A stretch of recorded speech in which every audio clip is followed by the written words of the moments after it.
In this video, we're going to crack out this X-Men #1 from this PGX case, and we're going to have a very important and interesting conversation about all the reasons why. Stay tuned. Bry's Comics. Before we get started, make sure to check out bryscomics.com. There is tons of new awesome keys listed now. Use code COLLECT10 for 10% off. And while you're there, sign up for the newsletter. It's where you get first access to new collections and discount codes. And in so doing, you're also entered to win a 10-cent Detective Comics. And also, we're giving away another Detective Comics here on the YouTube channel. If you subscribe to the channel, comment on this video, and like this video, you are entered to win that. So I'm really excited about this video because I'm really excited to figure out what we are going to learn from this whole experience, and I'm anxious to crack this thing out of the case. But before we do that, let me paint the picture of how we got to where we are today. So this came in a recent collection that I just picked up. This was one of the books. I valued the book at about 20% less than a CGC sale. When I made the purchase for the collection, I knew it was a PGX book. And then when it came in, I posted it for sale or trade. And I knew when it came in, I had two options. One, I could send it into CGC, have it reholdered, or I could offer it for sale at a discount as is. And when I got it, I thought, you know, this might be a good opportunity for somebody to get into an X-Men book for trade. And then that way, you know, they can get more trade value for their book. So I listed it up for trade.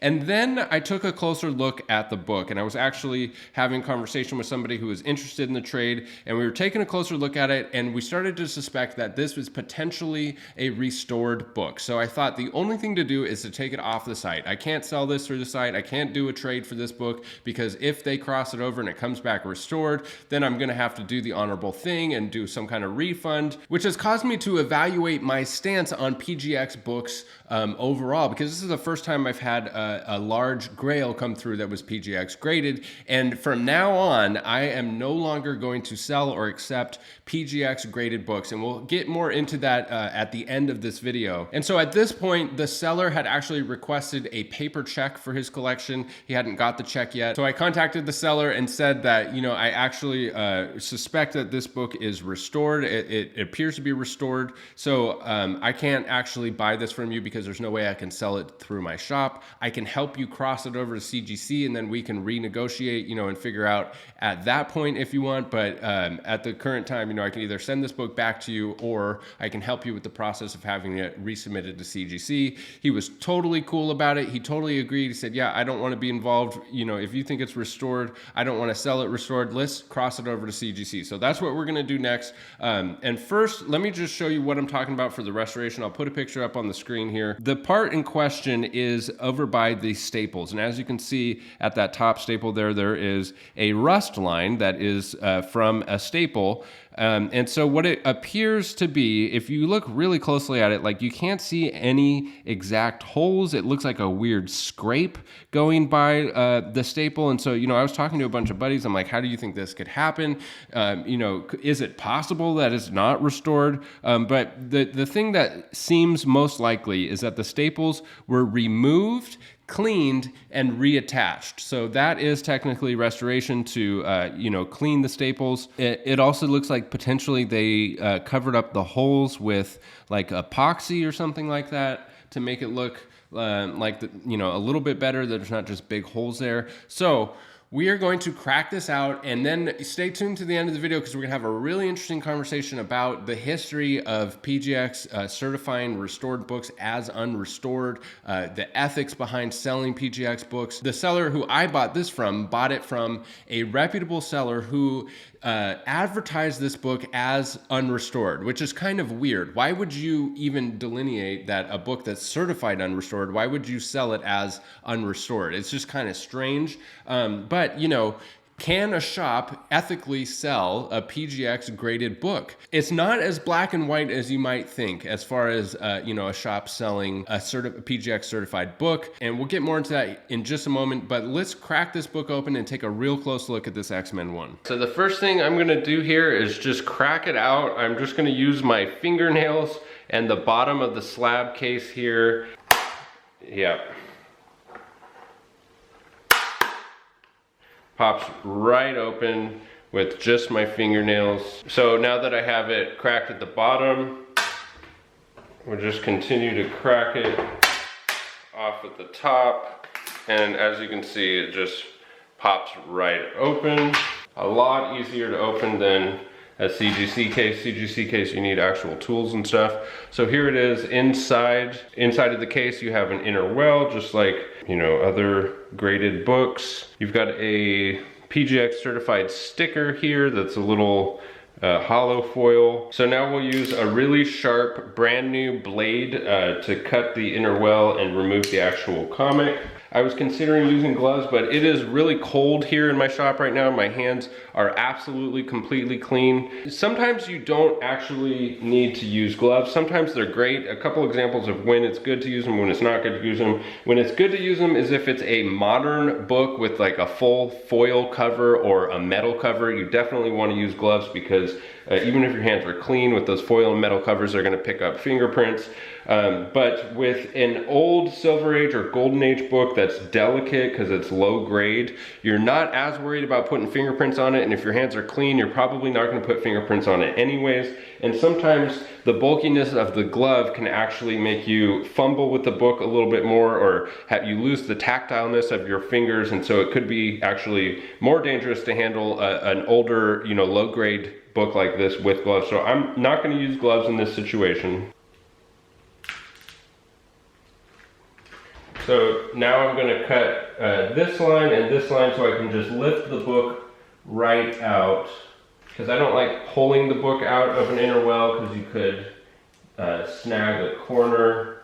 One thing I do like about the inner wells of PGX is there's no chance for the book to get damaged from the inner well. The CGC inner wells can cause bends and stuff on the book, so I actually do like this style of inner well better than what CGC is currently using. All right, so this table is really clean as well. There's no dust or dirt or anything on it. And now we have the book safely removed from the inner well in the case. So now that we have it removed, I'm going to get some really nice, clear, close-up photos of the spot in question. I'll put that up on the screen, and also for this bottom staple here. What's kind of weird about if these staples were replaced and cleaned is that they still have rust on them, which is kind of odd. So with a low-grade book like this, you want to have it flat on a flat surface so you can more easily manipulate the book. So now I'm going to open the book up. I want to do a page count and make sure that no pages are missing or coupons are cut out. You have to be really careful with these not to put too much stress on the spine. I'm also going to look for color touch. And what I'm really interested in is up there by that top staple. So it does look like there was a hole and a tear or something there that was potentially, you know, fixed with some kind of like leaf casting or paper or something. You can feel on the cover that it is definitely a different texture and different material than the rest of the cover. So it totally appears like there's been restoration done there. And so now let's get a count of the pages. So we have page 1, 2, 3,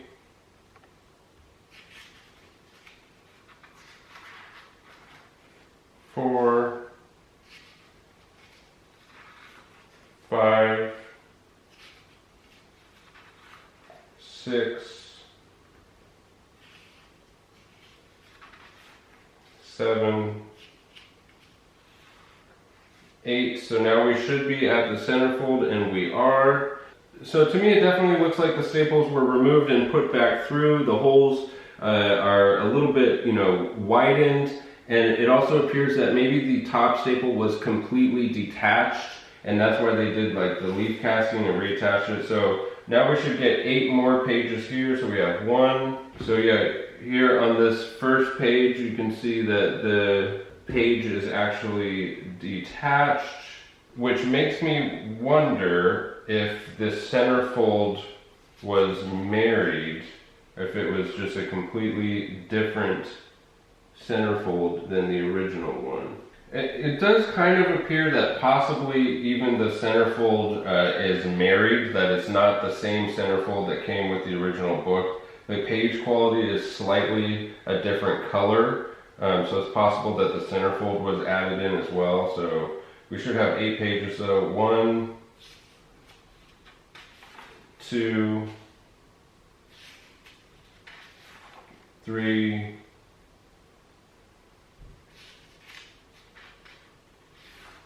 4,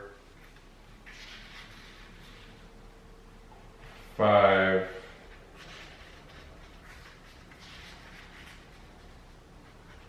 6, 7, and 8. So it is complete. It does appear that possibly the center couple wraps in the middle were, married from another book. It doesn't appear to be trimmed. That's sometimes can be really hard to tell, but there's definitely something going on with those staples. I'm 99.9% sure this book is restored. However, I don't work at CGC. I'm not a restoration expert. Just from my limited knowledge and experience, though, I would say that this book is most likely restored. All right, so there you have it, guys. It appears to be restored. First of all, how freaking amazing is that, though, even if it is restored, to look at the inside of an X-Men #1. It smells fantastic. If you know, you know. Anyways, let's talk a little bit about the ethics of selling PGX graded stuff, all right? Because if you look on the internet, on the CGC forums, the CBCS forums, all over the forums, there are dozens and dozens and dozens and dozens of examples of people crossing over PGX graded books to CGC and them coming back restored. Oftentimes, you'll see posts that says a 4-year-old could have detected this restoration. There's a ton of examples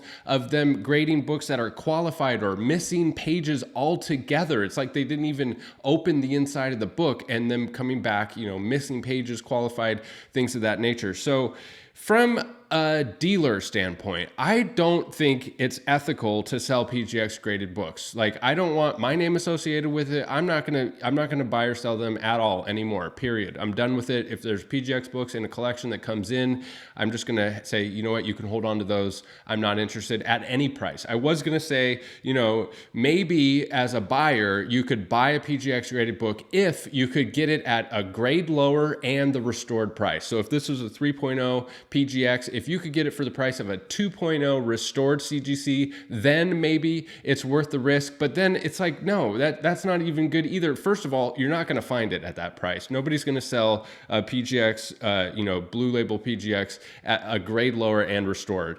But even if you did find it at that price, you cross it over, it comes back restored anyway. Now you have a bunch of time and all the grading fees and everything involved. Certainly not worth my time. I thought maybe somebody might be interested in doing that, taking a risk, getting into a book like this at a cheaper price. But the whole thing just leaves a bad taste in your mouth. Now, one of the ethical things about this is I'm pretty sure if you sent this book, a PGX graded book, to any one of the auction houses, not just one in particular, but literally any one of them, I'm pretty sure they would all just post it and list it for sale as a PGX certified 3.0 and then leave it up to the buyer. But I just don't think it's ethical. I don't think that we should be using or selling PGX books at all. I think it should be completely removed from our hobby because there are so many examples of them not having, veracity with their certification, not having the restoration checks, certifying them as something that they're not. There are so many examples of that. Not like the human error that's allowable, for different companies. No, there's like clearly a pattern of PGX as a company certifying things as something that they are not on purpose. Like, this isn't something, it's so rampant that it's not something that was like just a mistake. No, they are purposefully doing this, for some nefarious means to make money. I mean, it's not, you don't have to think too hard about like how this could have happened. Maybe somebody that works at PGX or PGX itself was like, let's just go ahead and get a whole bunch of restored books from CGC and CBCS and put them in our cases and certify them as not restored and make as much money as we can. I'm sure they were having a a heyday with this back in 2016. And there's also a whole bunch of stuff online about a certain individual that was involved with this. And I don't claim to know. I know what's going on. I don't even want to know what happened and what went on. All I need to know is that there is enough evidence that this happened enough of the time that I am completely out. I am completely done with PGX. I won't be buying, selling, trading anything PGX anymore. And I think you should follow suit. And I think all of the auction houses should follow suit as well. Why would you want to sell a product that has such a bad track record? So I want to add why I think it's so important that auction houses and other dealers follow suit with this PGX issue, because I know some people watching this will say, man, I could spot that restoration from a mile away. There's no way I would get duped into buying that. And I understand that you could spot the restoration from a mile away, but what about the less experienced collector? And shouldn't we as dealers and auction houses kind of set up safeguards for newer collectors? Because if you're a newer collector and you go onto an auction house and you see a PGX certified comic book, you may have no idea about the history of PGX. You may have no idea about the fact that it could possibly be restored. And you have a certain level of faith that you're putting in the dealer or the auction house that the products that they're selling are legitimate. So when you offer up a product that has a proven track record of being illegitimate, I think it's a bad look for auction houses. I think it's a bad position to put newer collectors in. It's very easy for a dealer or an auction house to absolve themselves of the responsibility and say, I didn't certify the book, PGX certified the book, I'm just selling something that I'm stating it's PGX certified. Well, I'm talking about taking it a step further than that. Like, yes, you're selling a PGX certified book. No, you aren't responsible for the certification from that company, but we do know that that company has a proven track record of false certifications, and therefore I think we should just not offer them for sale. So that's just my personal opinion. That's all it is, is my personal opinion. Everyone's entitled to their opinion. I'm curious to know what you guys think about this. We are going to send this back to CGC. We're going to use the walkthrough tier. By the time you're watching this video, it should be on its way to CGC. So it should come back, probably in about a month or so. Should have a follow-up video on how this thing came back. And who knows, maybe I'm going to have like some huge humble pie to eat and this thing comes back a blue label, but I highly, highly doubt it. Even if it does, I'm not a restoration check expert. I have minimal knowledge. I'm reading books about it right now. I'm learning as I go, but I'm not claiming to be a comic book grader or a restoration specialist. I'm not, but I know enough to know that this is probably restored. Thank you as always for sticking with me to the end of the video. Don't forget to subscribe to the channel, comment on this video, and like this video for your chance to win a free Slab 10-cent Detective Comics. And if you head over to brycecomics.com and sign up for the newsletter, you're entered to win another free Slab over there, another 10-cent Detective Comics. Use code COLLECT10 for 10% off. Tons of awesome new inventory and a lot more on the way. Thank you as always for sticking with me to the end, and we'll catch you in the next one. Bye. Bryce Comics.